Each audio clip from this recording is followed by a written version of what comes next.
18th question पे आओ। Prompt corrective action framework. Who created this prompt corrective action framework? Who created this? ठीक है, so guidelines set by SEBI to private companies for improving their financial condition. Framework for improving the financial condition of scheduled commercial banks. तो PCA prompt corrective action कौन लेके आंदा है? हाँ जी साहिल। B तो सेबी नहीं है? सेबी है कि नहीं है? कौन लेके आंदा अगर सेबी नहीं आता? अगर ये क्वेश्चन नहीं कर रहे तो इसका मतलब है तुम न्यूज़पेपर नहीं पढ़ रहे। हाँ जी, कौन इसका आंसर सही करेगा? सी आंसर है बी, पर तेरा तुक्का हो गया सही। कितना है ना, दिस इज वेरी गुड है ना। पहला था ना कंफ्यूज ही बना, नहीं सर मेरे को पता था मेरे को। देखो पीसीए जड़ा है ना न्यूज़ क्यों सीखा, मैं थोड़ा दस देना दोनों। ਤੁਹਾਨੂੰ पता है आरबीआई ਤੇ गवर्नमेंट 'ਚ बहुत ज़्यादा लड़ाई चलती पई है। पहला बहुत सीगी, हुण तां इन्हां ने सैटल कर ली। सैटल तो यही हुई है, सरकार ने ਧੌਣ ਜਿਹੜੀ है आरबीआई ਦੀ थल्ले करती है। ठीक है, सैटल तो आई होंगी लड़ाई दे विच, एक जितदा एक हारदा है। तो ਉਹਦੇ ਵਿੱਚ ਕੀ ਸੀਗਾ ਕਿ ਨਾ आरबीआई ने ना पीसीए प्रॉम्प्ट करैक्टिव एक्शन लगा के रखा हुआ ਸੀਗਾ कुछ बैंक्स ਦੇ ਉੱਪਰ जो बैंक्स मुद्रा योजना ਦੇ अंदर लोन्स दे रहे ਸੀਗੇ। आरबीआई ਦਾ पीसीए ਜਦੋਂ ਕਿਸੇ ਬੈਂਕ ਤੇ ਅਪਲਾਈ ਹੁੰਦਾ ਸੀਗਾ ਤਾਂ ਉਹ ਬੈਂਕ ਮੁद्रा योजना 'ਚ ਲੋਨ ਦੇਣਾ ਬੰਦ ਕਰ ਦਿੰਦਾ ਸੀਗਾ, ਕਿਉਂਕਿ ਮੈਂ ਤੁਹਾਨੂੰ ਦੱਸਿਆ ਸੀ ਕਿ मुद्रा योजना ਜਿਹੜੀ ਹੈ ਨਾ ਉਹ ਬਹੁਤ ਵੱਡਾ ਨॉन परफॉर्मिंग ਐਸੈਟ ਨੂੰ ਕ੍ਰੀਏਟ ਕਰ ਰਹੀ ਹੈ। lot of people are taking मुद्रा loans but they are not returning back.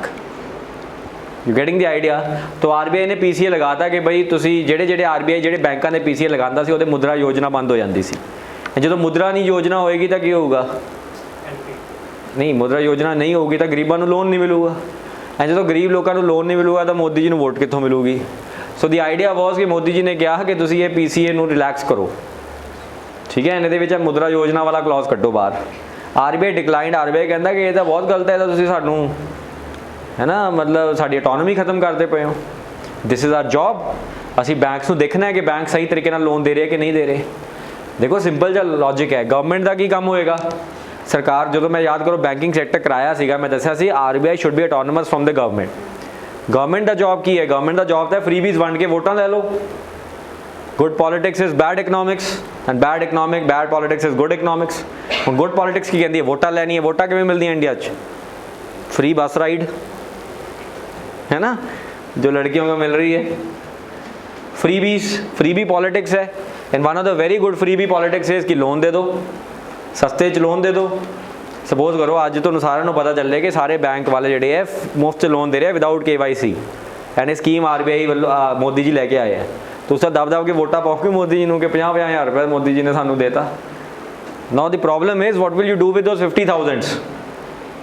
क्या करोगे? उड़ा दोगे उसको, क्योंकि आपका कोई बैकग्राउंड चेक हुआ ही नहीं और वापस वो आएगा नहीं, और जब वो नहीं आएगा तो वो एक बहुत बड़ा NPA बनेगा। तो इस करके आरबीआई ने पूरा टाइट कर रखा सी ये system, and Modi was losing.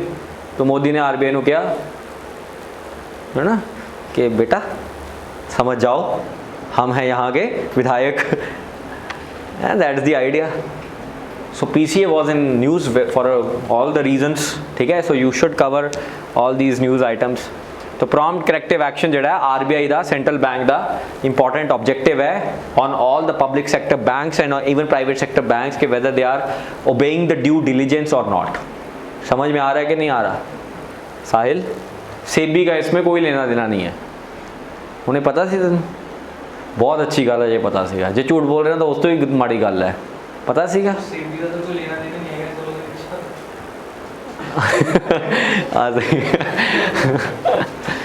नहीं, अगर पता है बहुत अच्छी गल है यार, बहुत अच्छी गल है। चलो इस तो मेरे तो खुश कोई नहीं होगा जो पता था। नेक्स्ट चलो 19th आओ। What are the possible factors for depreciation of rupees?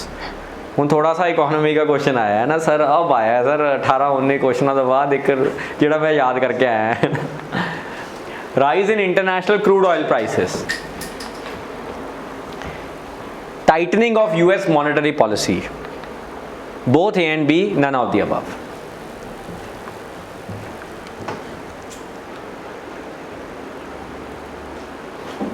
करिए आगे। हाँ जी, किसी बारी है? हिमांशु की लगता आंसर ए आंसर है, ठीक है। की थॉट की है दिमाग च की है? नहीं, थॉट की आना चाहिए। तुसी क्रूड ऑयल छड्डो, तुसी डेप्रीसीएशन और रुपीज़ के उपर थॉट की आना चाहिए। डेप्रीसीएशन और रुपी का मतलब की होंदा है? नहीं, डेप्रीसीएशन और रुपी का मतलब दस। रुपया जड़ा है $1 हो गया या $1 हो गया? What is depreciation of rupee? $1 हो गया। ਇਹਦਾ मतलब ये है कि या तो रुपये की सप्लाई वध रही है या फिर डॉलर की सप्लाई घट रही है इंडिया च। यही होया ना यार, स्टैप बाय स्टैप चलो ना, स्टैप बाय स्टैप चलोगे आंसर निकलूगा।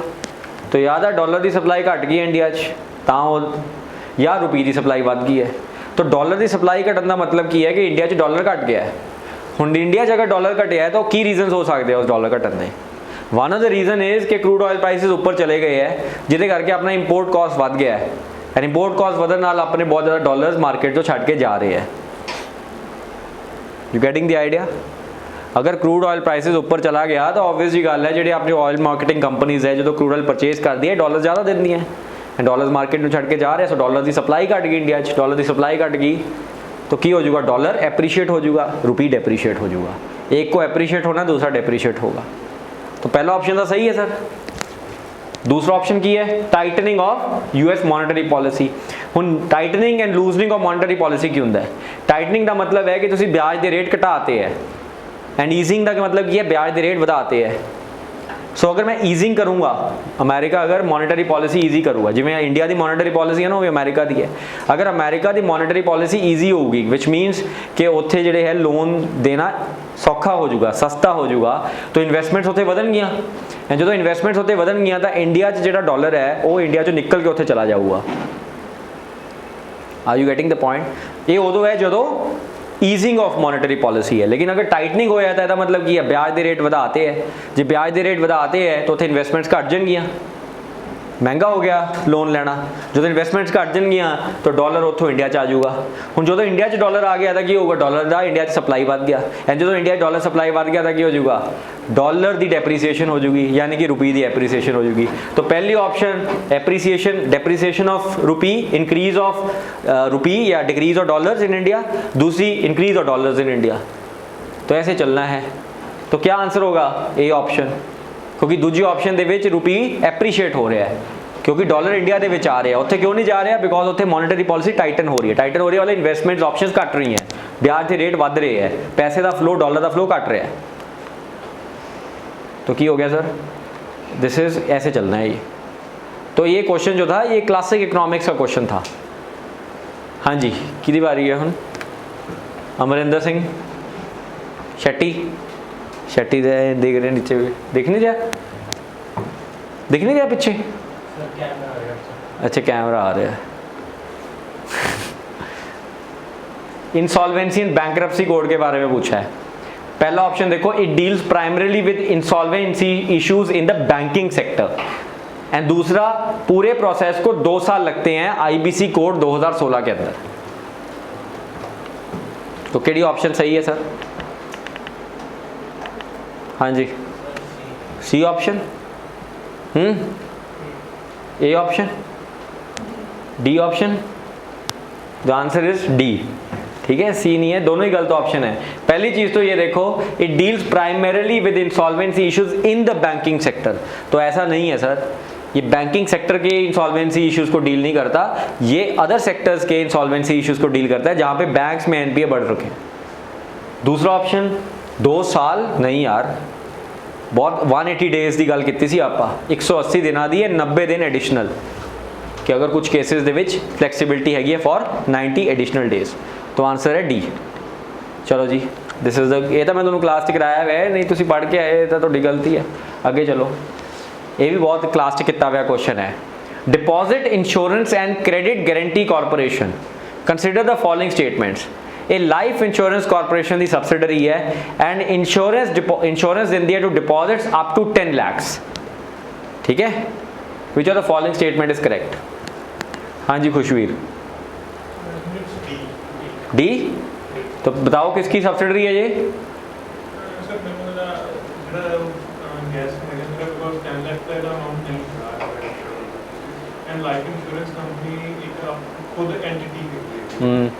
नहीं फिर सब्सिडरी किहदी है? DICGC किहदी सब्सिडी है?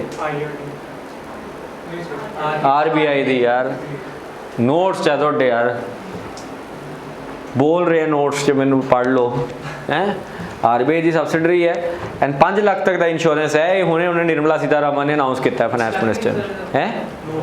ये नोट्स 1 लाख है, नोट्स थोड़े पुराने हो गए है ना। 5 लाख हो गया ਇਹਦਾ अमाउंट। निर्मला सीतारमन ने इस साल बजट च अनाउंस किया है कि 5 लाख तक का इंश्योरेंस कर दिता है। तो आंसर इज डी, दोनों ही ऑप्शन गलत है। तो है ना, दिस इज DICGC उन 5 लाख कर देता है, मतलब इन द सेंस कि अगर कल बैंक तो नहीं दिंदा तो तुहानू 5 लाख रुपया मिल जूगा। जे तुहाडे डिपॉजिट 5 लाख हैगे है ना, ये नहीं है कि तुसीं 50,000 डिपॉजिट कर तो हुण 5 लाख लैन जाऊँगा, मतलब 5,000 मैक्सिमम है। जे 50 लाख है फिर भी 5 ही मिलूगा। This is the idea. अगे चलो जी, मॉनेटरी पॉलिसी कमेटी बारे पूछा हुआ है। कमेटी 2016 च क्रिएट की गई सी। All members of the committee are nominated by the government of India. तो मॉनेटरी पॉलिसी कमेटी तुहानू पता repo rate, reverse repo rate ये चीज़ों के उत्ते डिसाइड करती है। क्वार्टरली इन्हां दी रिव्यूज़ आते हैं। हाँ जी पुरुषोत्तम, बी ऑप्शन। कमेटी 2016 च नहीं क्रिएट की गई एंड तुहानू लगता है कि सारे मैंबर्स जिहड़े कमेटी दे गवर्नमेंट ऑफ इंडिया अपॉइंट करता है? Do you think this is a good statement to ensure that India च मॉनेटरी पॉलिसी ऑटोनोमस होवे? D is the right answer.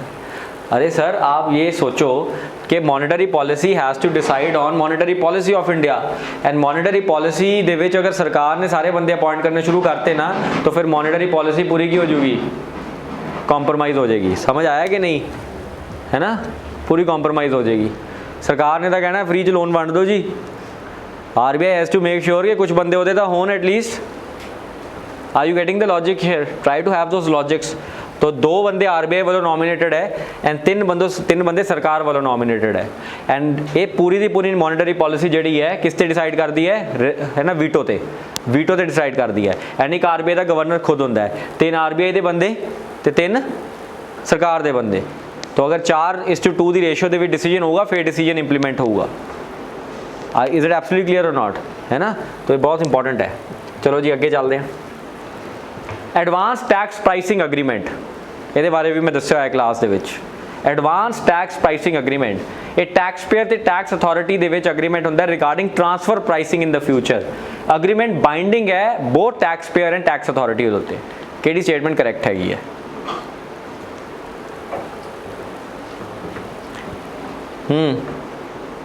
मज़ा आ रहा है नवदीप? कितना हैं भाव आ रहा है, सरोवर आ रहे, मज़ा कुछ आंदा तो है नहीं क्या सर, बट हाँ मतलब वधिया लग रहा है। सर अज तुसी क्लास लै रहे हो, MCQ चल रहा है। बताओ जी Navdeep, Pradeep, A option, C option है, दोनों ही सही है। याद करो यार, एडवांस प्राइसिंग अग्रीमेंट मैं कराया सी ट्रांसफर प्राइसिंग के केस जो एक सबसिडरी जी है जान के कॉस्ट इनफ्लेट करके टैक्स रिड्यूस कर देंदी है। Remember that. तो पहले ही सरकार इन्हां नाल अग्रीमेंट कर लेंदी है कि तुसी पहला दी कॉस्टिंग दस दो सानू कितनी है, ताकि कल नूं सानू पता होवे कि तुसी कितना टैक्स देना है। तो जो एडवांस प्राइसिंग अग्रीमेंट हो जाते तो उहदे विच की हुंदा है सर, दोनों टैक्स पेयर एंड दोनों अथॉरिटी दे विच एक समझौता हो जाता है, एक अग्रीमेंट हो जाता है जिहदे विच दोनों एक दूजे नूं कहंदे कि बई सारी ट्रांसपेरेंसी असीं देख लिए, तुहाडी इन्नी कॉस्टिंग है, इन्ना तुहाडा प्राइस है, इन्ना जे तुहाडा रेवन्यू हुंदा तो इन्ना सानू टैक्स मिल जूगा। सो की हुंदा अल्टीमेटली इन्हां च लिटिगेशनस नहीं हुंदियां, क्योंकि लिटिगेशन जी अथॉरिटी नूं भी प्रॉब्लम है एंड डिपार्टमेंट नूं भी प्रॉब्लम है, तो कॉरपोरेट नूं भी प्रॉब्लम है कि कौन जाऊगा यार कोर्ट कचहरी के चक्कर लाऊगा, पहले एग्रीमेंट कर लो कि इन्ना टैक्स देना है जी, है ना, एंड उस बेसिस ते ये ईजी हो जाता है। तो सर्टनिटी प्रमोट की जाती है। नैक्सट आओ regional rural banks. Regional rural banks के बारे की करैक्ट है? क्वेश्चन है कि रीजनल रूरल बैंक्स के बारे की चीज़ करैक्ट हैगी है? तो सब तो पहला देखो ये पूछे शेयर कैपिटल पूछा है कि रीजनल रूरल बैंक से शेयर कैपिटल कितना ज़्यादा होता है। Union government, sponsor bank, state government, sponsor bank, state government, union government, union government, state government, sponsor bank, state government, sponsor bank, union government. कितनी बारी है हम तो पढ़िया एक कराया मैं